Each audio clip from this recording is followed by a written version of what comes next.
Assalamualaikum dear students, welcome back to the second lecture of chemical equilibrium.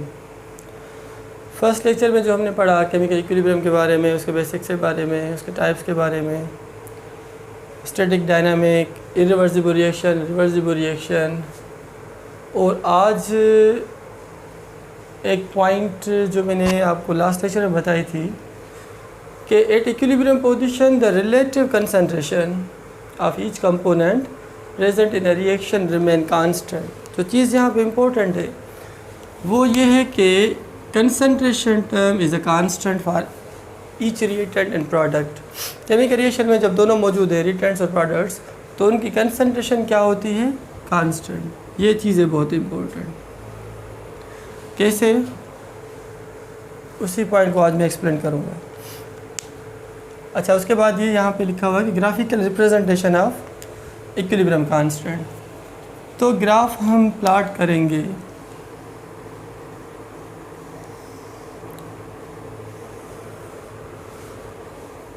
Between the two quantities.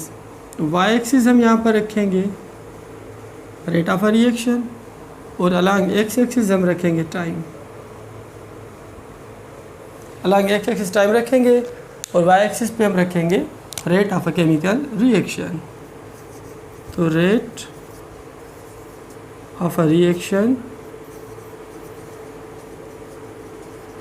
वो Y axis पे, और time जो term है वो हम रखेंगे अलॉन्ग एक्स एक्सिस पे। अच्छा, ये याद करें टाइम कंटिन्यूसली इंक्रीज़ हो रहा है from 0 suppose 10, 20, 30, 40, 50 and so on. इसी तरीके से रेट ऑफ रिएक्शन वो भी इंक्रीज़ हो रहा है। सपोज फैक्टर सेम ही, डिफरेंस सेम ही रख रहा हूँ 10, 20 का, 10, 20, 30, 40 एंड सपोज 50। तो continuously along X axis time increase हो रहा है और ऊपर वाई एक्सिस पे रेट ऑफ रिएक्शन इंक्रीज़ होगा। याद करें जब एक केमिकल रिएक्शन होता है, फॉर एग्जांपल अगर हम यहाँ पे लिखें A is a reactant and B is a product. A है रिएक्टेंट और बी यहाँ पे क्या है? प्रोडक्ट। याद करें जब रिएक्शन स्टार्ट होता है तो फॉरवर्ड वो ज़्यादा होता है, शुरू में से होता है कि रिएक्टेंट की कंसंट्रेशन ज़्यादा होती है तो रिएक्शन फॉरवर्ड की तरफ जाता है, और उसी टाइम कुछ देर के बाद जैसे प्रोडक्ट की फार्मेशन शुरू हो जाती है तो रिएक्शन रिवर्स होगा। फिर आहिस्ता आहिस्ता आहिस्ता with respect to time increase होता जाएगा, तो अमाउंट या concentration of reactants decreases and amount of product increases. तभी रेट लॉ में हम रिएक्टेंट के साथ नेगेटिव साइन लिखते हैं क्योंकि डिक्रीज इन कंसंट्रेशन, और प्रोडक्ट के साथ हम लिखते हैं पॉजिटिव साइन। पॉजिटिव का मकसद ये होता है कि इंक्रीज इन द कंसंट्रेशन। तो देखो जब रिएक्शन फॉरवर्ड हो रहा है, बी बन रहा है, तो कुछ देर के बाद रिवर्स रिएक्शन स्टार्ट हो गया है। वो कैसे स्टार्ट हो रहा है? सपोज ऐसे, जैसे जैसे टाइम इंक्रीज़ होगा फिर आके एक सिचुएशन आ जाएगी, एक कंडीशन स्टेट आ जाएगी, जिस स्टेट को मैंने आपको फर्स्ट लेक्चर में बताया था इक्विलिब्रियम स्टेट। तो अब यहाँ पर आ गया equilibrium state with respect to time, क्योंकि पहले प्रीडोमिनेंट होता है फॉरवर्ड रिएक्शन, उसके बाद फिर बैकवर्ड। तो जब ये स्टेट आ जाए तो इस स्टेट को हम कहते हैं इक्विलिब्रियम स्टेट। इक्विलिब्रियम स्टेट या इक्विलिब्रियम पोजीशन। और इस पे क्या होता है, जैसे हम पढ़ चुके हैं पहले कि rate of forward reaction is equal to rate of backward reaction. अब आते हैं मेन टॉपिक की तरफ कि at equilibrium position why the concentration is remain same या कांस्टेंट। तो देखो जब रिएक्शन स्टार्ट हुआ तो A is a reactant, B is a product. अब यहाँ पे अगर मैं सपोज कहूँ रिएक्टेंट्स, तो कंसंट्रेशन ऑफ रिएक्टेंट्स क्या होगी with respect to time? Time increase हो रहा है, टाइम इंक्रीज़ हो रहा है, और जबकि कंसंट्रेशन है, सॉरी रेट ऑफ रिएक्शन है, वो क्या होगा? इसका कम होगा। और अगर हम suppose this is for the reactant A, reaction is forward, जब रिएक्शन बैकवर्ड होगा तो फॉर्मेशन हो जाएगी प्रोडक्ट की। अब यहाँ पे this is forward reaction and this is backward reaction. Forward क्या होगा? डिक्रीज इन कंसंट्रेशन या of reactant with respect to time, और प्रोडक्ट के लिए क्या होगा? Increase in the concentration of product with respect to time, forward backward. अच्छा, उसके बाद फिर यहाँ पे एक ये कंडीशन आ गई जहाँ पे क्या हुआ, कोई चेंज नहीं आ रही। आगे continuously rate of reaction remain same. अब यहाँ पे क्या हो रहा है कि rate of a chemical reaction remain same, और इस स्टेट को हम कहेंगे equilibrium state. This state is called equilibrium state. इससे पहले इक्विलिब्रियम नहीं है, तो दिस इज इक्विलिब्रियम स्टेट। इससे पहले केमिकल रिएक्शन हो रहा था, प्रीडोमिनेंट फॉरवर्ड था, कुछ देर के बाद बैकवर्ड हुआ, फिर वो पॉइंट आई जहाँ पे rate of forward reaction will become equal to the rate of backward reaction. उस पॉइंट को हम कहते हैं इक्विलिब्रियम स्टेट या इक्विलिब्रियम पोजीशन। अच्छा, यहाँ से मैंने एक रिएक्शन ऊपर लिखा हुआ है नाइट्रोजन और हाइड्रोजन का, जिसमें अमोनिया की फार्मेशन हो रही है। इसको भी हमने फर्स्ट लेक्चर में डिस्कस किया था कि जब रिएक्टेंट्स आपस में रिएक्ट हो रहे हैं, प्रोडक्ट बन रहा है, formation of ammonia is a forward, decomposition of ammonia is a backward. तो at equilibrium the rate of formation of ammonia and decomposition of ammonia will remain same. अब यहाँ से मैं कंसंट्रेशन टर्म ग्राफ, ये है नंबर 1 ग्राफ नंबर 1 या example number 1।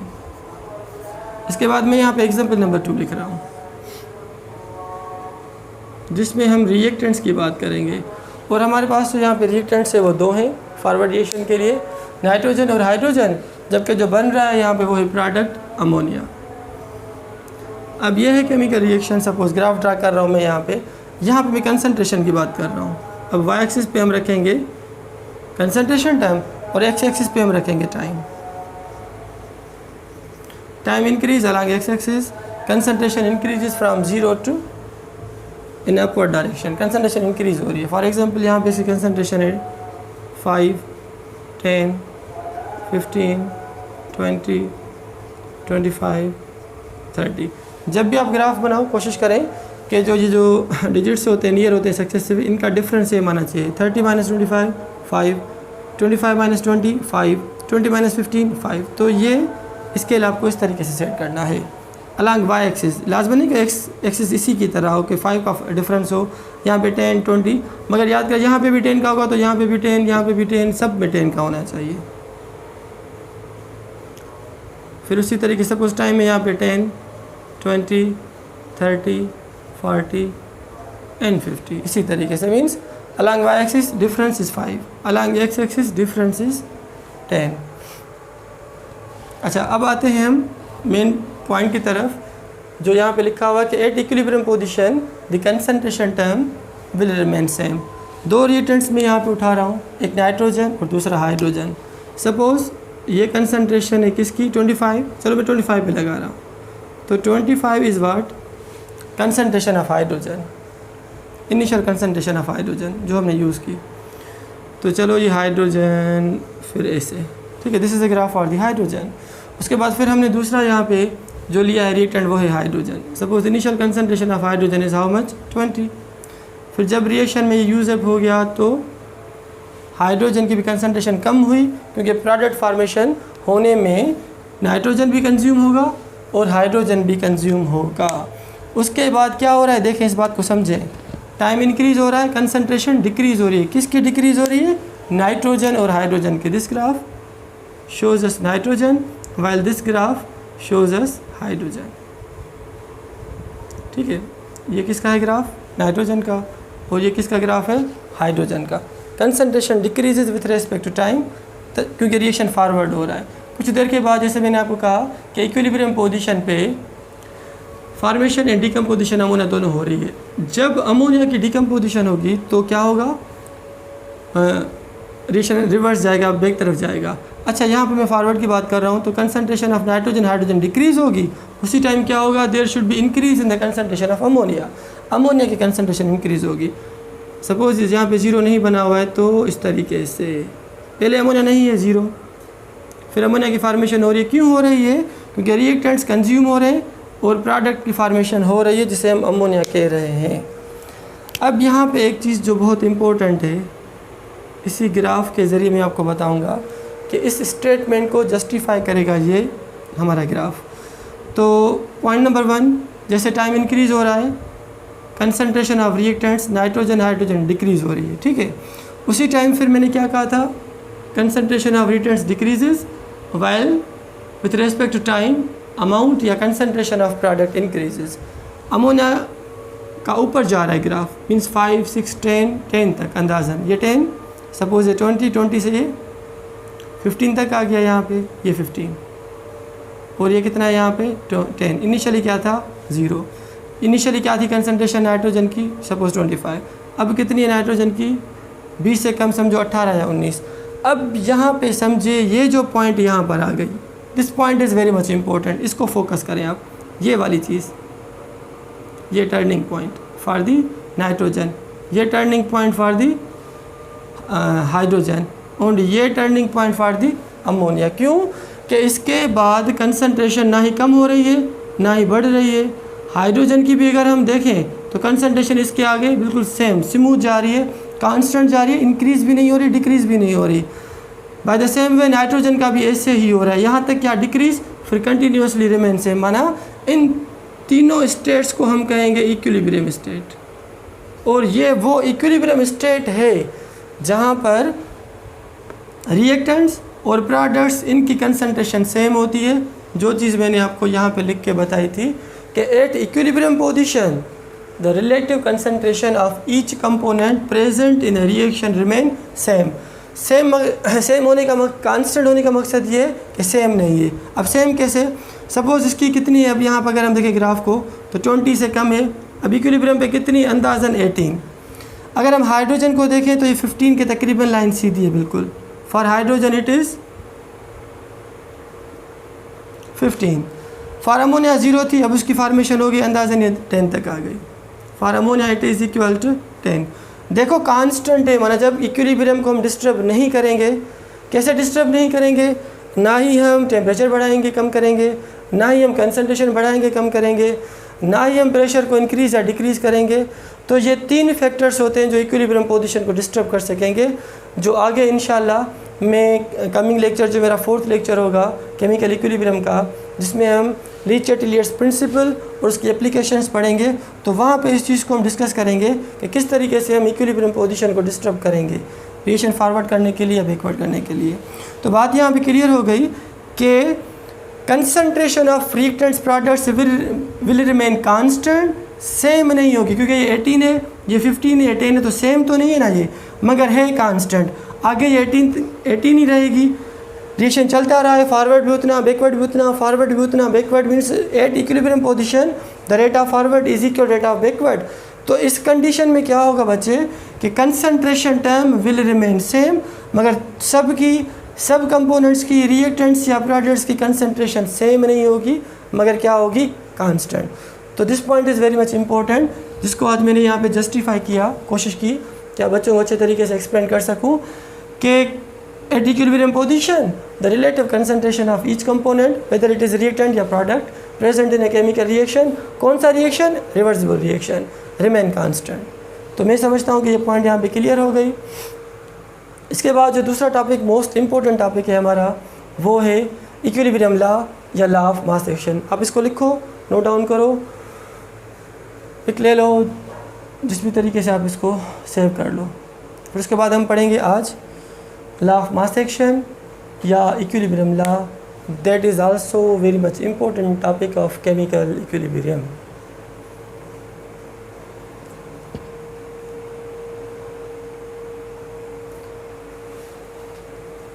अब इसे मैं मिटा रहा हूँ,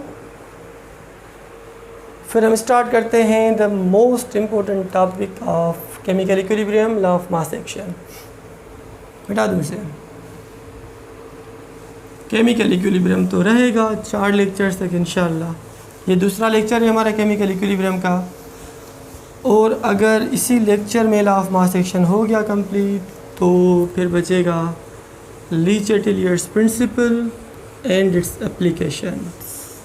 बहुत ज़बरदस्त टॉपिक है ली चैटेलियर्स प्रिंसिपल, इक्विलिब्रियम डिस्टर्बेंस के बारे में. तो the next topic is law of mass action. Law of mass action, law of mass action, active mass, इसे हम क्या कहेंगे आगे, एक्टिव मास. तो लॉ ऑफ मास एक्शन इसका दूसरा नाम होता है equilibrium law.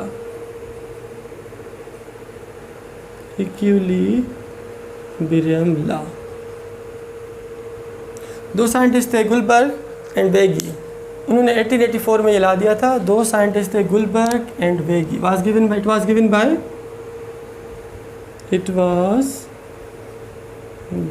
Bye Guldberg and Waage, I think in 1884। अब इसकी स्टेटमेंट या डेफिनेशन क्या कहता है हमें? लॉ ऑफ मास एक्शन या इक्विलिब्रियम लॉ है क्या? इसकी डेफिनेशन या स्टेटमेंट ये है कि statement of law of mass action, definition of law of mass action. Statement ये है कि वही रेट लॉ वाली कि rate of a chemical reaction is directly proportional to the active mass of the reactants, product नहीं, क्या? Reactants. तो rate of a reaction, rate of a reversible chemical reaction, rate of a chemical reaction is directly proportional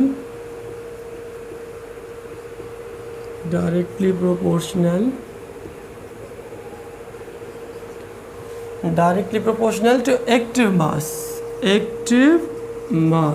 This active mass is very much important. इसको focus करना है, इसके बारे में बात करनी है कि what is active mass.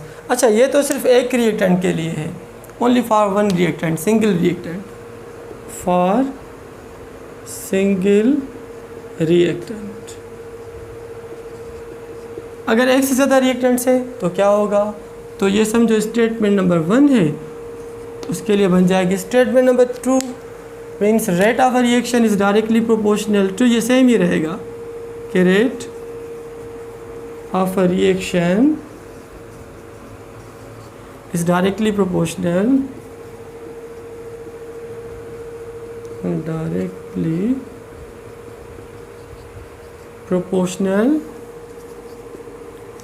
To product of what? Product of active masses of reactants. अच्छा, एक्टिव मासेस किसके बच्चे? ऑफ रिएक्टेंट्स, ये यहाँ पे लिखना है, active masses of reactant, active masses of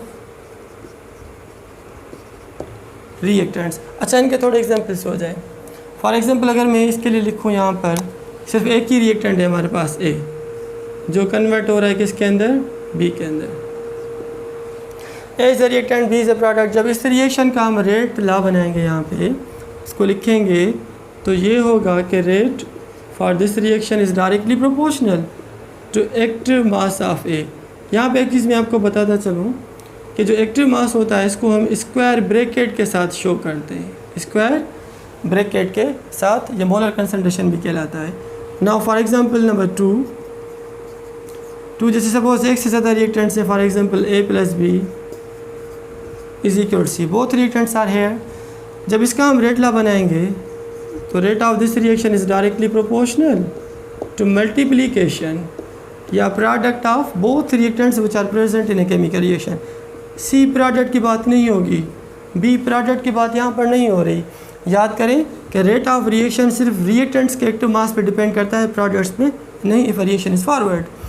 तो rate of reaction is directly proportional to the active mass of reactants या product of the active masses of the reactants present in a chemical reaction is called rate law. अच्छा, अगर इसको suppose ख़त्म करें, proportionally ख़त्म करें हम,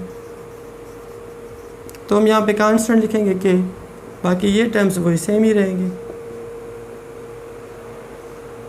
same.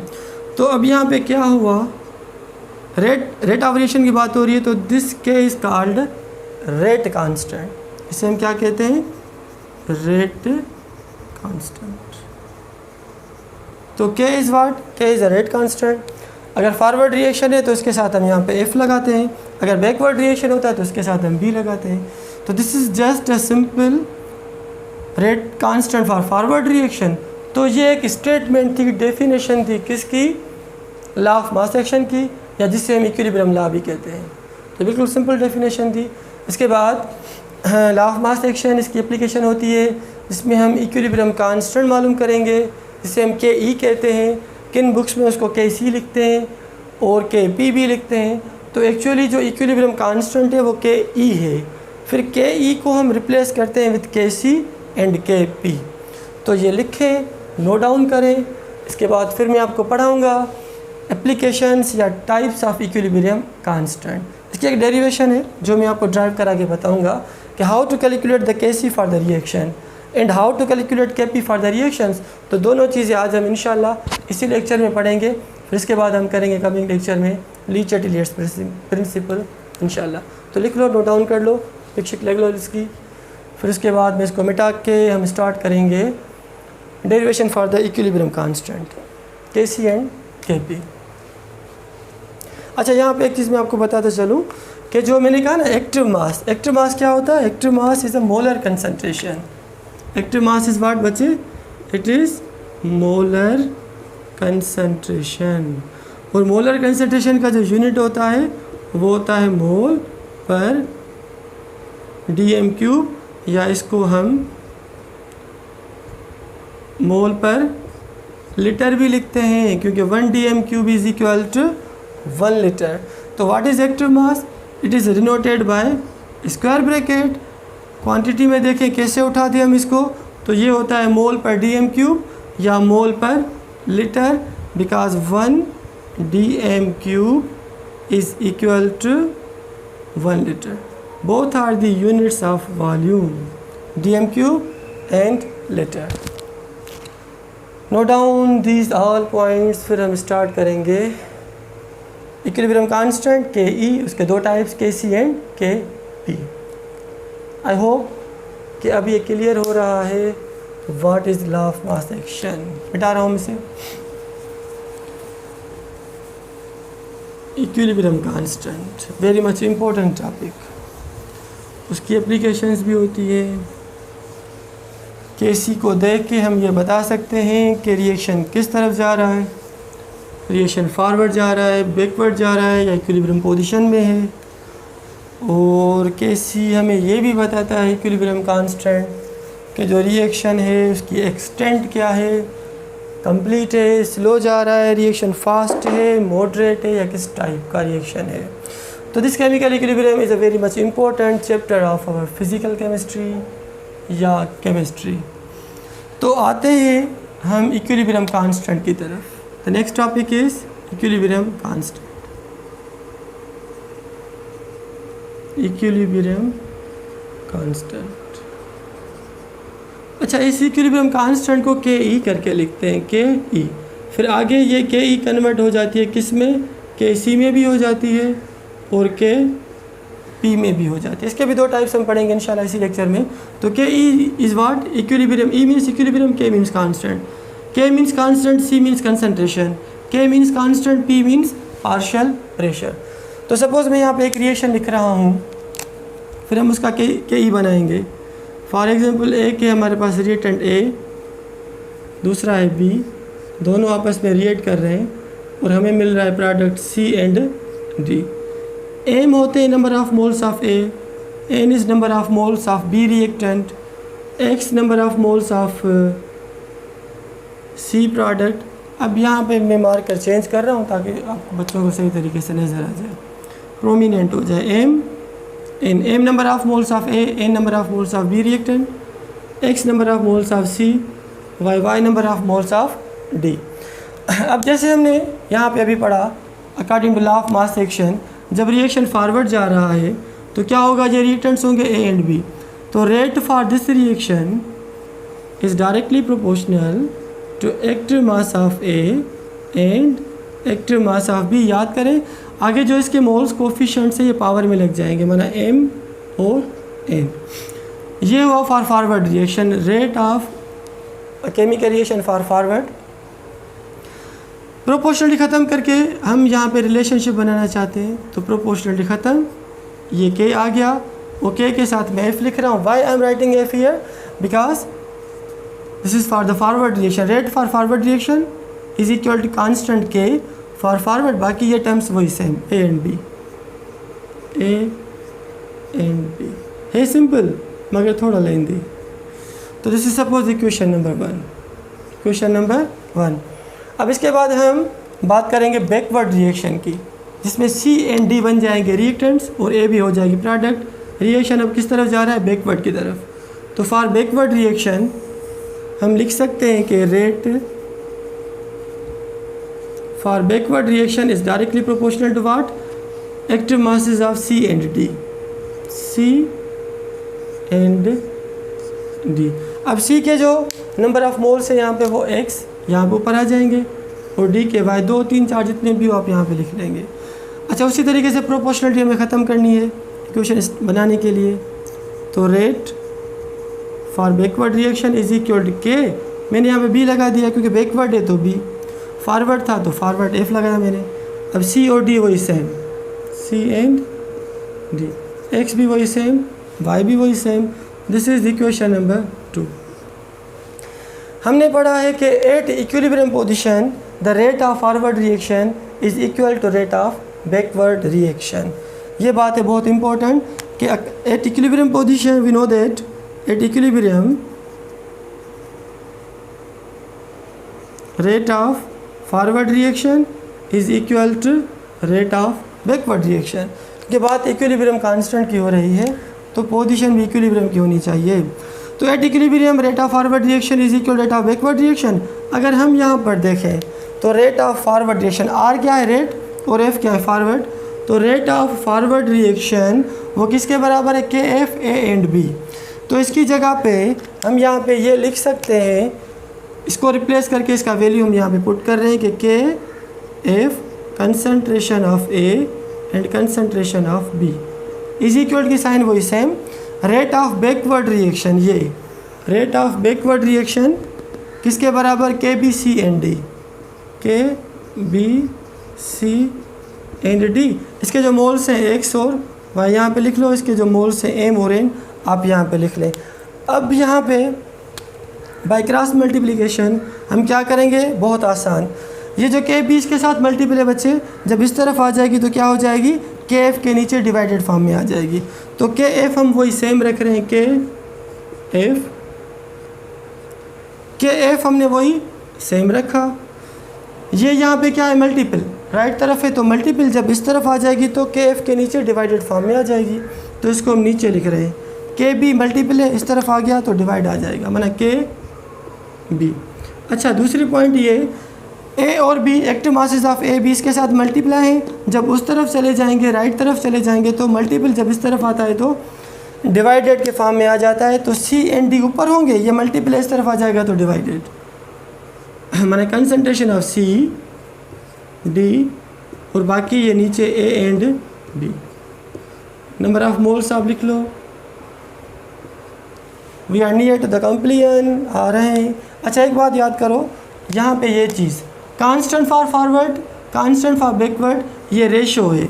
तो ratio of the constant for forward and backward is equal to equilibrium constant. किन बुक्स में इसको कैसी भी लिखते हैं ओके है, मगर मैं यहाँ पे क्या लिख रहा हूँ, KE मीन्स इक्विलिब्रियम कांस्टेंट। फिर आगे बताऊँगा क्या होता है, कैसी क्या होता है, K और P। तो ये रिप्लेस हो गया किसके साथ, because this value means ratio constant for forward to backward is equal to equilibrium constant. बाकी ये टर्म्स वही same, concentration of C D upon A and B। बाकी नंबर ऑफ मोल्स आप वही सेम रखो, M एंड N। अच्छा, ये यहाँ पे डेरिवेशन ख़त्म हुई, मगर एक चीज़ मैं आपको बताता चलूँ जो है बहुत इम्पोर्टेंट कि एक्चुअली है क्या, व्हाट इज़ इक्विलिब्रियम कांस्टेंट। ये तो मैथमेटिकली हमने इसको यहाँ पे लिखा इन वर्ड्स के फॉर्म में। थ्योरेटिकली हम इसको कैसे बता सकते हैं कि equilibrium constant is what it is. अगर हम यहाँ पे देखो रिएक्शन के वापस तरफ आ जाओ तो this is a reactant side, this is a product side. तो what is equilibrium constant, equilibrium constant is the ratio of what, active mass of product to active mass of the reactant.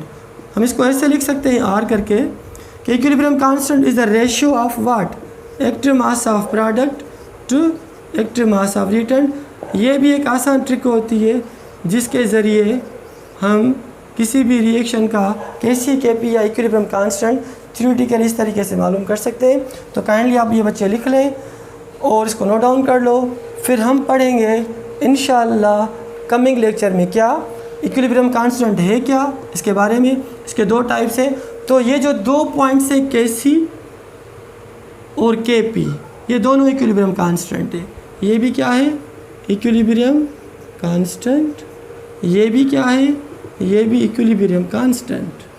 दोनों equilibrium constants हैं, मगर है क्या, इनमें difference क्या है, किसके लिए क्या यूज़ होगा, ये हम इंशाल्लाह हमारा जो कमिंग लेक्चर होगा, नेक्स्ट लेक्चर होगा विथ ली चैटलियर्स प्रिंसिपल, इंशाल्लाह आप बच्चे भले पढ़कर आना।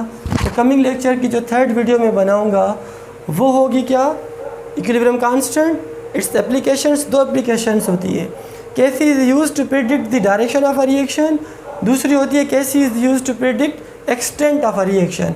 फिर इंशाल्लाह 10-15 मिनट में वो ख़त्म हो जाएगा टॉपिक। फिर हम नया टॉपिक स्टार्ट करेंगे कमिंग 3rd वीडियो में इंशाल्लाह लेक्चर में। वो होगा हमारा Le Chatelier's principle, the backbone, the pillar topic of chemical equilibrium is Le Chatelier's principle. बहुत ज़बरदस्त दबंग टॉपिक है, इंशाल्लाह कोशिश करके उसी को हम स्टार्ट करेंगे हमारे कमिंग लेक्चर में। तो आज का लेक्चर यहाँ पे ख़त्म हुआ। उम्मीद है कि आप बच्चों को समझ में आया होगा। Thank you very much. अल्लाह हाफिज़।